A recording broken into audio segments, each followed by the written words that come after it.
zeuzkan, Iñaki Zabaletak ateazulako Hilfen Humboldt eta Euskal Herria edo liburua, jarri zan harremanetan UEuko filosofia sailakin, eta aztertu genuen zerbait inote ziteken liburuko gaia pixkat sakontzeko ikastaro batean, eta ikusi genuen alde batetik Humboldtea interesgarria dela pertsonaia bezala, eskaini ziolako bere ikerketan zati bat Humboldti o Euskal Herriai, eta beste alde batetik ikuste genuen interesgarri baita ere Euskal Herritik Humboldt irakurri izan dutelako zenbait pixuzko pentsalari, Txillardegi, Azurmendi edo gaur eguneako ere interesgarri.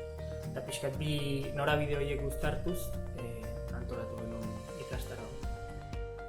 Humboldt da 19. mende hasieran, 18. bukaeran jaio, eta 19. mende hasieran bere lanak eta interesek Euskal Herria ekarri zuten prusiar bat, oso polifacetikoa, hizkuntza arduratu zen, bestelako kultura zeo gaur egun folklorea zauzean hortaz, baina politikaria izan zen, goi mailako diplomatikoa Prusian, eta bazeuzkan ideia propio batzuk, orduantxe jaiotzen izan estatu moderno, nazio-estatu horren aurrean, kritikoak eta estatu horietan nagusi etzien herri horiekiko begirunezkoak. Eta, nik uste alde hortatiken badaula interesa garai hartako ideia nagusien aurka edo aurrean halako lehen mailako pentsalari bat izatea, eta gainera kasualitateak edo kasualitate ezak eta interesak euskaldunekin fijazio bat jarri ziren. Ez da kasualitatea izan, Humboldtea Baionan egon zalako planifikatzen Euskal Herrian zehar indartzun bidaia, eta gainera badalako modu bat esateko Humboldtek euskaldunak osotasunean edo kontutan hartzen zitula, bai iparraldeko 3 eskualdeak, bai hegoaldeko 4, eta bazan ariketa politian nola bat, gu hegoaldetik antolatzen haituta ere, antolatzaile biak hegoaldekoak delako, Baionak kokatzea eta pixua ematea Baionak zeukan esan nahiai bai garai hortan da bai gaur.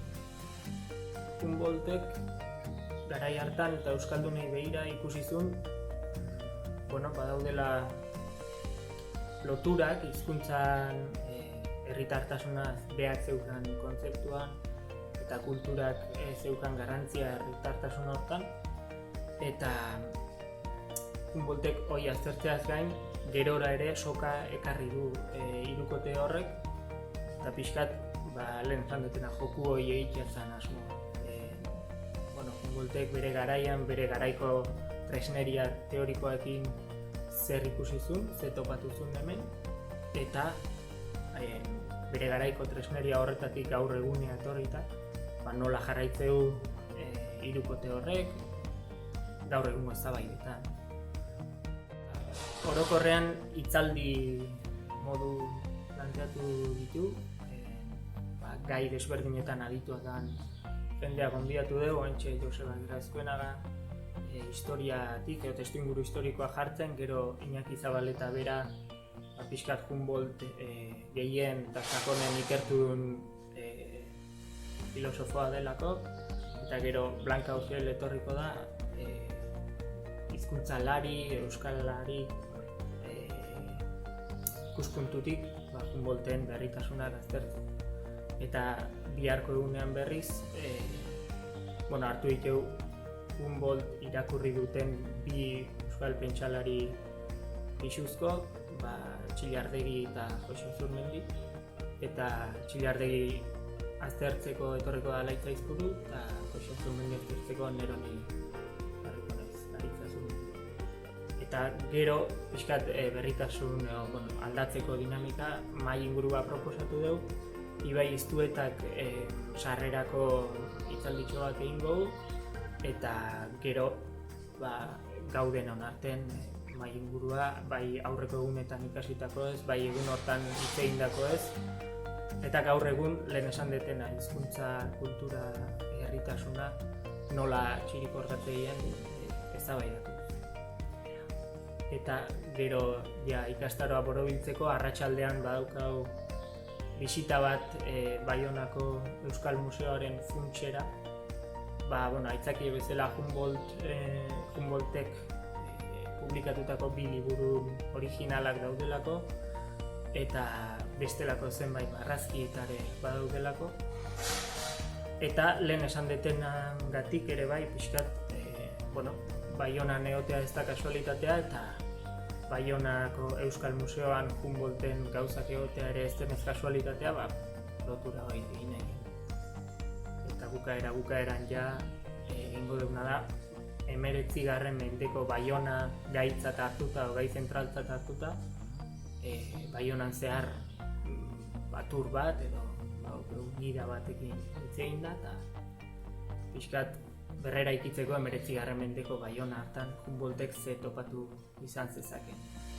Irekia da, 4etan Gaztelu Berriko atean gelditu gara, eta irekia eta oso politia izango da gaina.